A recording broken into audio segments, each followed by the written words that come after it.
قصة أمونيو زيادة. ايوه. ازي حضرتك يا فندم؟ خير الحمد لله. لو سمحت يا فندم، احنا برنامج كريزو بالإنجيل على اليوتيوب على الهوا، وأنا كان عندي سؤال في الإيمان المسيحي. حضرتك طلبتني قبل كده، تمام. قلت لك انا ما بجاوبش اسئله. ما بتجاوبش، بس الكتاب بيقول اكرز بالكلمة، كونوا مستعدين دائما لمجاوبة كل من يسألكم. لا انا ما عنديش معلومات. ما عنديش معلومات؟ يعني حضرتك ما عندكش معلومات في الإيمان المسيحي؟ لا. هو مش حضرتك قمص أرثوذكسي برضو ولا أنا غلطان؟ انت مالكش دعوه بيه. انت سالتني سؤال ولا رديت عليه؟ ايوه، ما حضرتك قمص ارثوذكسي في كنيسه ماري يوحنا في عزبه النخل، ده انت حضرتك يعني تبع كنايس الانبا سيداروس. لا مش تبع عم سيداروس خالص. لا يا فندم، حضرتك في عزبه النخل وهو اسقف كنايس عزبه النخل. معلش انا مش الكنيسه بتاعتي مش تبع عم سيداروس. اشمعنى يعني في عزبه النخل ومش تبعه؟ لا مش عايز.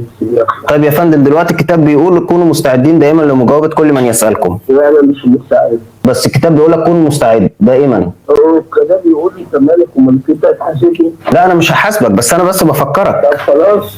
لا ما تفكرنيش. طب يا فندم، يعني هو حضرتك ليه مش عايز تجاوب؟ مش فاهم يعني ايه المشكله في ان حضرتك ترد على سؤال بسيط مثلا بخصوص المسيح؟ مش مشكلتك انت، مشكلتي انا حر فيه. ايوه يا فندم، ما حضرتك الرقم بتاع حضرتك محطوط على موقع الدليل القبطي. مجبر ان انا اجاوب على اسئلتك.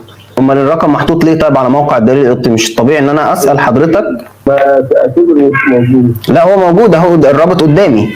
بس هو موجود. طب ليه يا فندم؟ يعني معلش هسالك سؤال بس، يعني ليه في الكنيسه حضراتكم مش بتردوا على اسئله الناس اللي بتسال؟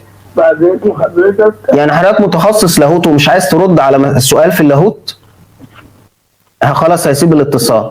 قساوسه. ادي القمص امونيوس زياده كنيسه ماري يوحنا عزبه النخل، وبقول له انت تبع الانبا سيداروس اللي انا رديت عليه، وهو عمل كانه مش موجود وما ردش على الكلام اللي انا رديت بيه، ويقول لي لا انا مش تابع الكلام. ايه اللي مش تابع؟ ما انت في عزبه النخل وهو اسقف كنايس عزبه النخل. ايه؟ انت بتاخدني على قد عقلي مثلا، اللي هو لا والله أنا مش تبع. انا مع انت مالك انا ايه؟ انت مالك؟ ما كل المعلومات موجوده على الموقع اللي انتوا ناشرينه عليها، فالطبيعي تردوا على اسئلتنا بدل ما تتهربوا. والله العظيم بقى شكلكم وحش، يعني مسلم ومسيحي بقى عارف ان انت بتتهرب من الاسئله، انت وغيرك يعني.